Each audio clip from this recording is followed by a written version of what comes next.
Alors je tiens évidemment à préciser qu'il y a une enquête judiciaire qui est ouverte. Donc moi, je m'en tiendrai à relater des faits tels qu'ils se sont déroulés, tels qu'ils m'ont été rapportés par les effectifs de police placés sous mon autorité. Et évidemment, l'enquête judiciaire permettra de faire la lumière complète, exhaustive sur ces faits. Justement, ces faits, quels sont-ils? Les faits sont les suivants. Ce matin, à 7h20, pour être précis, donc sur la ligne RERC, nous avons eu 2 signalements qui étaient à peu près concomitants. Le premier provenant d'une passagère qui est descendue en gare de Choisy-le-Roi et qui s'est adressé à un agent non pas de police, mais un agent de la SNCF. Le second signalement est provenu d'un appel qui a été effectué sur le numéro d'urgence de la SNCF par un deuxième passager donc de la ligne RERC. Les deux signalant exactement les mêmes faits, c'est-à-dire qu'une dame qui portait un voile intégral tenait un certain nombre de propos qui étaient assez menaçants, parlant de commission d'attentat, utilisant un certain nombre de mots tels qu'ils m'ont été rapportés comme vous allez tous y passer, Allah Akbar, boum, je cite. Et donc ces 2 personnes ont relaté ces faits de la même façon. Encore une fois, un signalement en gare de Choisy-le-Roi à un agent compétent de la SNCF. Et puis, par ailleurs, un appel qui a été donc transmis au numéro d'urgence de la SNCF. Donc, évidemment, les forces de l'ordre se sont immédiatement portées sur place et ont essayé de retrouver cette personne, à la fois par une présence physique et en faisant usage, évidemment, des caméras, des nombreuses caméras de vidéoprotection. À peine quelques minutes après, la personne en question donc, a été vue, a été reconnue, et sont intervenus dans un premier temps des fonctionnaires de la SUGE, donc de la police de la SNCF, et puis des policiers locaux qui, un peu avant 8 heures, donc ont demandé à cette personne de s'asseoir au sol. Et compte tenu du risque, des mots qui avaient été prononcés et du risque que cette personne soit en détention d'armes ou d'explosifs, ont à ce moment-là instauré un périmètre de sécurité. La gare a été évacuée, selon le protocole maintenant bien rodé, bien connu. Les stations d'accès, les sorties, les accès à cette station ont été évidemment immédiatement fermés, périmètre de sécurité, et il a été fait appel évidemment aux services de déminage et notamment ceux du laboratoire central de la préfecture de police. La personne était donc à ce moment-là assise et les fonctionnaires de police l'entouraient. Le laboratoire est arrivé sur place et puis à un moment cette personne s'est levée et s'est dirigée vers les fonctionnaires de police qui lui ont à ce moment-là adressé un certain nombre de sommations. La première, évidemment, de ne pas bouger. La seconde, de faire apparaître ses mains de manière à pouvoir s'assurer qu'elle n'était pas armée ou détentrice d'explosifs. Cette personne donc, a refusé d'obtempérer à ces sommations. Et puis, donc, mes effectifs ont procédé à des tirs d'armes à feu. Madame la procureure de la République donc, a donné le nombre de tirs qui ont eu lieu. Donc, je n'y reviens évidemment pas.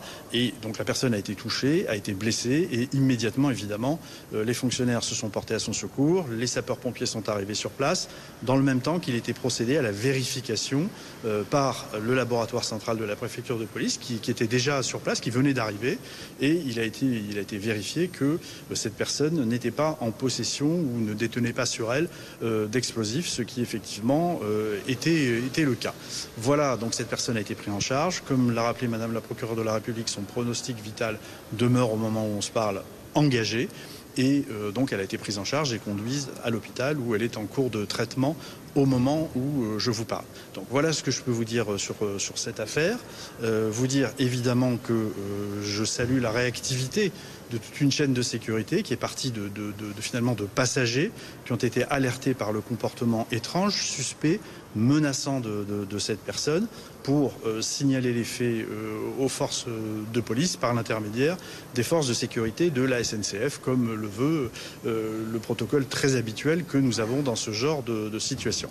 Donc voilà ce que je peux vous dire à ce stade. Concernant cette personne dont l'identité n'est pas encore certaine, je tiens à le dire, cette personne était démunie de pièces d'identité. Évidemment, c'est la première question que l'on se pose dans ce genre de situation. Elle aurait révélé une identité à l'hôpital, et donc sous réserve que cette identité soit la bonne, hein, je dis bien sous réserve que cette identité soit la bonne. C'est une personne de sexe féminin qui était connue des services de police, hein, j'insiste bien, des services de police, pour des faits précédents qui remontaient à juillet 2021, où, vêtue également d'un voile intégral, elle déambulait avec un tournevis à la main, tenait des propos à caractère religieux et pouvait avoir une attitude menaçante qui avait conduit à son interpellation, d'ailleurs avec l'aide à l'époque de militaires du dispositif Sentinelle. Et donc elle avait été un temps placée en garde à vue, puis souffrant manifestement de troubles psychiatriques, elle avait été à ce moment-là internée. Je suis très prudent, je dis bien sous réserve que l'identité de cette personne soit la bonne. Voilà pour ce qui est des faits. Encore une fois, moi je tiens à saluer la réactivité des fonctionnaires, des effectifs qui sont intervenus très rapidement sur une situation qui était décrite comme étant extrêmement menaçante, avec encore une fois une personne dont le corps était totalement dissimulé, qui tenait des propos qui ont été jugés très menaçants par 2 passagers.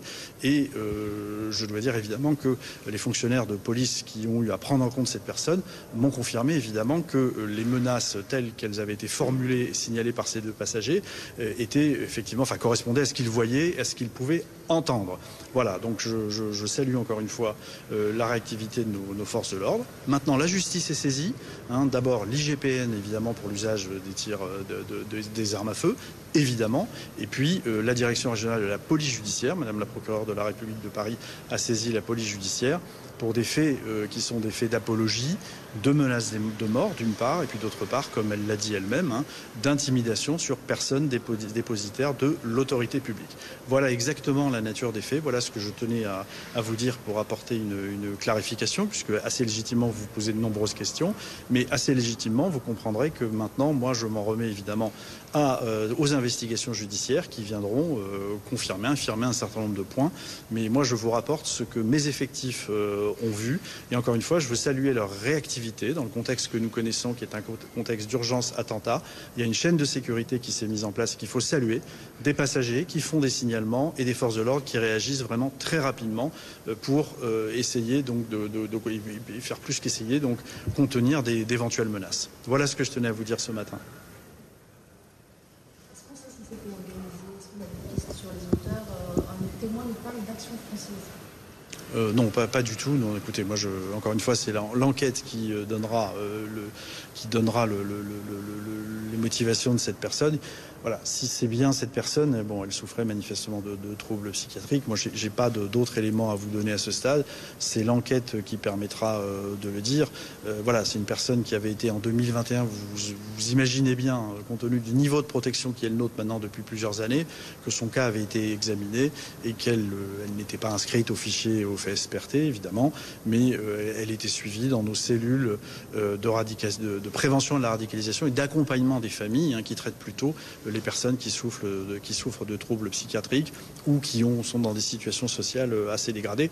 Mais voilà, nous n'avions pas d'inscription FSPRT. Elle était connue des services de police pour ce fait de juillet 2021. Mais encore une fois, j'insiste, l'identité n'est pas confirmée à ce stade. C'est uniquement une identité déclarative. Et donc, il faut rester évidemment très, très prudent. Le port du niqab est interdit en France. Comment ça se fait qu'elle peut se promener sans être inquiétée? C'est la dissimulation totale du visage dans l'espace public qui est interdit.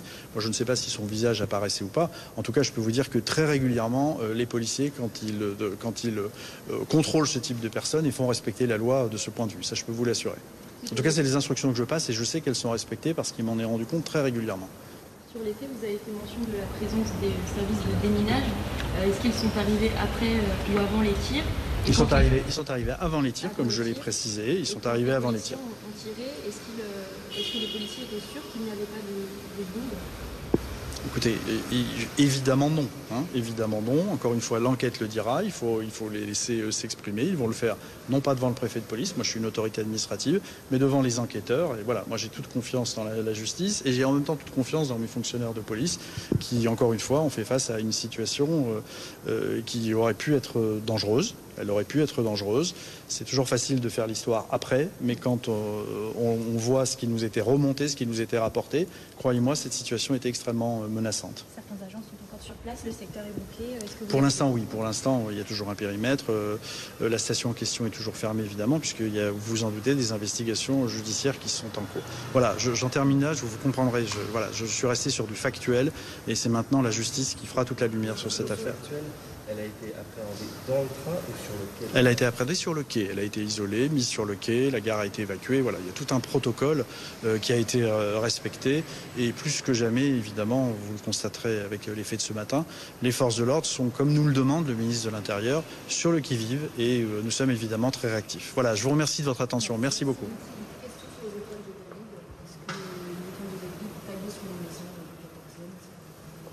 Non, honnêtement, là-dessus, chaque fois qu'il y a des actes, ce sont des actes antisémites. Hein, chaque fois que c'est le cas, il y a des investigations judiciaires qui sont lancées.